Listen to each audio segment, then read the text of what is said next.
Битолскиот народен театар својот 71-ви роден ден ќе го одбележи со премиера на представата Илка Каиванови, под текст на рускиот авангарден писател Александар Ваведенски, во режија на познатата Звезда Ангеловска.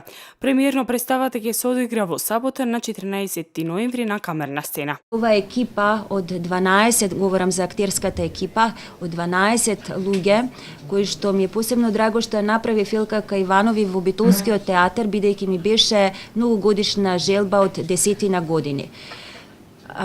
Почнувајќи го процесот, бев многу возбудена и структурата, признавам, и на моје огромно задоволство, иако патот беше макотрпен, особено кога се работи за ваков авангарден автор, иако тоа едно е да значи да е авангарден во 20-тиот век како автор, а друго е да значи во 21-виот век. Во представата се користени материјали од делата на Достоевски, Злосторство и казна, Младич и Идиот.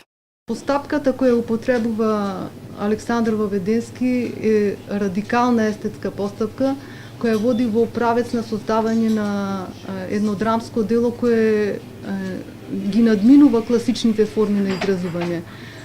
Таа постапка води кон едно алогичност на сюжето, кон деперсонализација, кон апсурдни обликувања на драмските действија, со една голема доза на црн хумор и на метафизичка филозофија. Улогите во представата ги толкуваат Менка Бојаджиева, Борис Чоревски, Елена Чоревска, Елена Моше, Иван Јерчик, Сонја Ошавкова, Борче Јаковски, Јулијана Емиричевска, Александар Копања, Марија Јаковска, Петар Спировски, Александар Стефановски.